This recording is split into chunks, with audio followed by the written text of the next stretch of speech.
ইবাদিয়াস সালিহিন। আল্লাহ তাআলা বলে আমি আল্লাহ নেককার বান্দার জন্য জান্নাতে এমন নিয়ামত রাখছি যে নিয়ামত মানুষ কোনদিন চোখ দিয়া দেখে নাই, কল্পনাও করতে পারে না। আল্লাহু আকবার। এমন নিয়ামত আমি আল্লাহ তাআলা জান্নাতের মধ্যে রাখছি। এই পৃথিবীতে একমাত্র পুরুষের আকর্ষণ হলো নারীর উপরে। আন্নান নবী সাল্লাল্লাহু আলাইহি ওয়াসাল্লাম قال الله عز وجل لو أعددت عبادي الصالحين। আল্লাহ তাআলা বলে আমি আল্লাহ নেককার বান্দার জন্য জান্নাতে এমন নিয়ামত রাখছি যে নিয়ামত মানুষ কোনদিন চোখ দিয়া দেখে নাই, কল্পনাও করতে পারে না। আল্লাহু আকবার। এমন নিয়ামত আমি আল্লাহ তাআলা জান্নাতের মধ্যে রাখছি। এই পৃথিবীতে একমাত্র পুরুষের আকর্ষণ হলো নারীর উপরে। কিসের উপরে? আল্লাহ তাআলা বলে আমি তোমাদের জন্য এমন হুর এবং নারী জান্নাতে রাখছি, তারা এত সুন্দর এত সুন্দর এত সুন্দর। আল্লাহর কোরআন বলে আমি আল্লাহ তোমাদের জন্য এমন হুর বানায় রাখছি যে আয়াত আমি তেলাওয়াত করলাম, ইন্নালিল মুত্তাকিনা মাফাজান হাদাইকা ওয়া আ'নাবা ওয়া কাওয়াইবা আতরাবা। ওয়া কাওয়াইবা আতরাবা অর্থ হলো আমি আল্লাহ তোমাদের জন্য স্থির পক্ষ বিশিষ্ট তরুণী রাখছি, সমবয়স্ক তরুণী রাখছি তোমাদের জন্য। তরুণী তরুণী মেয়ে মেয়ে হুর হুর। জান্নাতি পুরুষদের বয়স হবে 25, হুরদের বয়স তাদের মতো হবে। সুবহানাল্লাহ। আল্লাহ রাসূল বলেন ওই জান্নাতি হুরেরা যদি একবার দুনিয়ার দিকে তাকায়া হাসি দিত,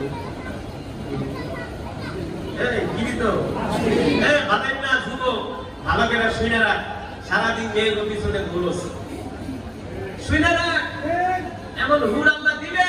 আল্লাহর কোরআন বলছে, আমি বলছি না, বলছি এই কোরআনের সূরাতুন নাবার মধ্যে 2য় পৃষ্ঠায় ভালো করে পড়ে দেখো, আল্লাহ এমন হুর দিবে। কোরআন বলছে, কোরআন কোরআন।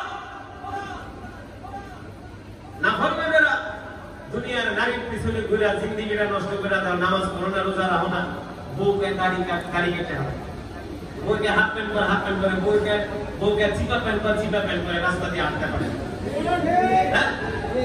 এ তো দুনিয়ার নারী। আল্লাহ তাআলা বলে এমন নারী এমন হুর আমি তোমাদের জন্য রাখছি। সুবহানাল্লাহ বলেন।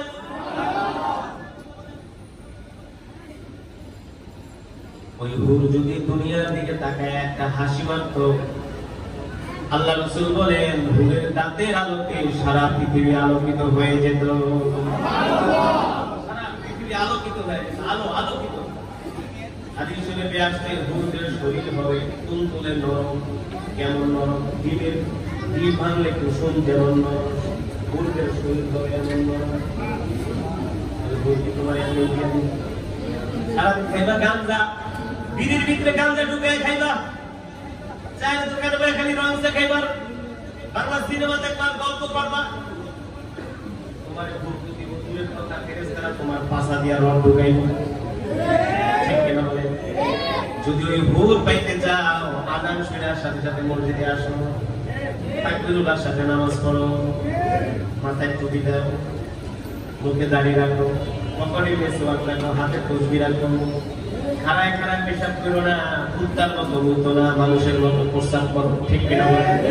ঢিলাগুলো ব্যবহার করো, আল্লাহ রাসূলের সুন্নাত অনুযায়ী চলো, দেখবা মৃত্যুর আগে তোমার নাকের মধ্যে জান্নাতের সুঘ্রাণ আল্লাহ পাঠিয়ে দিয়েছে।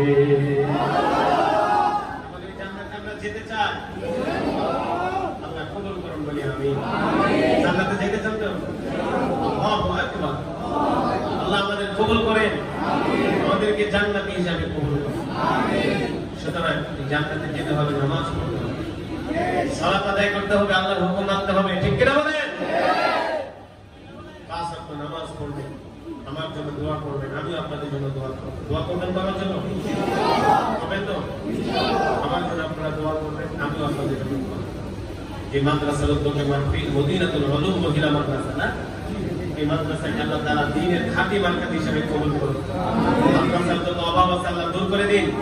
আপনারা মাদ্রাসার পাশে থাকবেন, মাদ্রাসাকে সর্বাত্মক সহযোগিতা করবেন। একদিন মুরতাবি মাদ্রাসা চালাইতে তার চুল পেকে যায়, এই মাদ্রাসার যত অর্থনৈতিক সমস্যা আছে আপনারা দেখবেন, মাদ্রাসাকে মহব্বত করবেন, এই আশা প্রত্যাশা ব্যক্ত করে আলোচনা শেষ করছি। সুবহানাল্লাহি ওয়া বিহামদিহি